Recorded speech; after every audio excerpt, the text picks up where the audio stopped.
Peace, family. Happy International Women's Day, every day, all day. I'm going to do a deck a day for us today, aligning with divine feminine energy and dedicating this to my queendom, to my queens, and to all women and men that are watching. But we are definitely aligning with divine feminine energy today, given it being International Women's Day, and just giving a little kind of boost of energy. So as a result of this divine feminine and empowerment, I'm going to be working with my Priestesses of the Light Oracle deck, and I'm going to be working with some of my Ankh Orgonite pieces. The Ankh represents life. You've got the fallopian tubes and the womb represented in the Ankh, which definitely brings in the divine feminine aspect and not removing the feminine in regards to this sacred symbol, which is why it is so powerful. So I want you to see which one resonates with you. You know the drill for those who watch a deck a day. If you are feeling the malachite with gold leaf and copper, that will be this one. Your message will be here. This one is amethyst, silver leaf, and copper. This one is lapis lazuli, gold leaf, and copper. So see which one resonates with you, and we will see what your message is. And apologies in advance if you hear my fly, Kai Sky, and her class going on in the background. I'm doing this at 9:59 a.m. and she's just about to start a class. So I wanted to do a really nice, fresh, potent energy for us today. So I'm doing it right on the morning of International Women's Day. Happy Tuesday, the 8th infinite 8 energy on this day. So if you chose malachite, your message is angelic assistance, divine guidance, loving support. Beautiful energy for us. We know there's a lot of change happening. We are in a 6th year, number 6 right here, which is a year of harmony and mastery and alignment. So it is beautiful to connect with our angels, with our ancestors, and remember that they are absolutely tangibly present for us. I constantly say that I thank them for their presence and their presence. So presence in terms of actually being in proximity to us, that as above, so below energy, but their presence in terms of their gifts and what it is that they offer to us on the regular.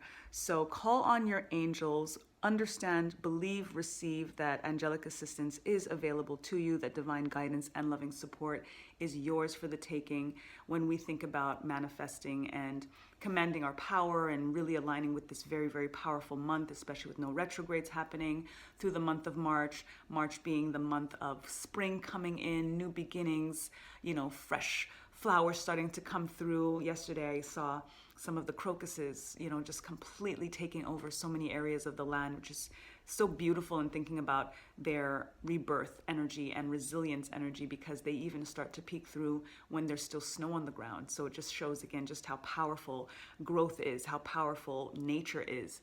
And when we align with our angels, they definitely do remind us that when we get the signs and the symbols and messages, it's really, really empowering.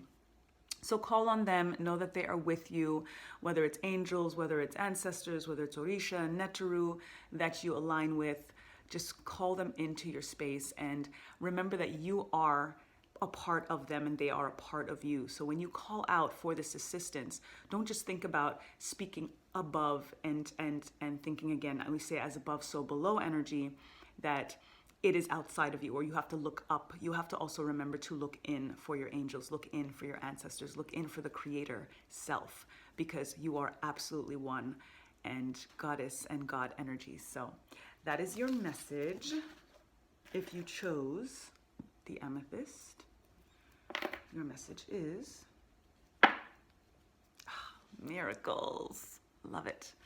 When we think about miracles, oftentimes, and the Queens and I have been talking about this a lot, that we think of miracles as something that is few and far between, something that doesn't happen very often, or, is only done in books like the Bible. And we think about what Yeshua, Jesus did, and it makes us feel like it's something that's so far away from us or that we're not capable of. And we also think of it as something that happens to us and not something that we can actually create and manifest for ourselves. So it's so important for us to change this jargon and change these narratives in our mind and think about ancient wisdom and being accessible to us, and that we again do have the power to connect with our higher selves, with source, with nature, with God, with our angels, our ancestors, Orisha, Neteru, ascended masters, sibyls, sages, you name it, because they are a part of us. Like I said, we are a part of them.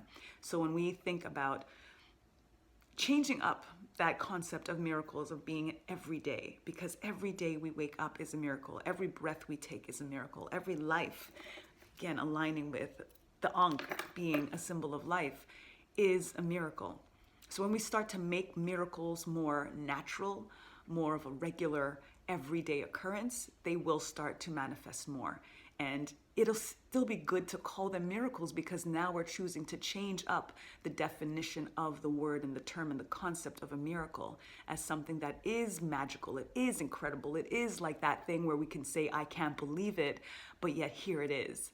You can't help but believe it. And then again, it's just going to continue to manifest more. So tap into the ancient wisdom that is going to align with you to remind you that miracles are possible, that miracles are frequent and fluid and purposeful, and that you are enough and that you are worthy of miracles, and you have the possibility and the capability to make them happen every single moment of the day. That is your message. And if you chose the lapis lazuli, your message is adjustment. Looking back, moving forward. I love this card. I love this notion. And again, we've got number 6 energy with the 2 and the 4.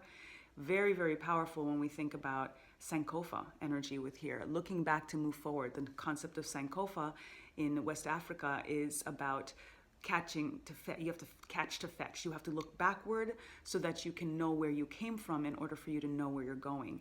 And it's not about looking backward in regards to negative alignments or things that hold you and keep you stuck in the past. It's about learning from things that happened in the past. It's also about integrating your multiple souls. It's about, thinking about how you want to reconnect with twin flame energy, how you want to find your soul tribe, regardless of what the particular dynamic may be, whether it's platonic or professional or passionate, but just to be completely open to yourself and the adjustments that are necessary, that mirror work that is necessary, the shadow work that is necessary.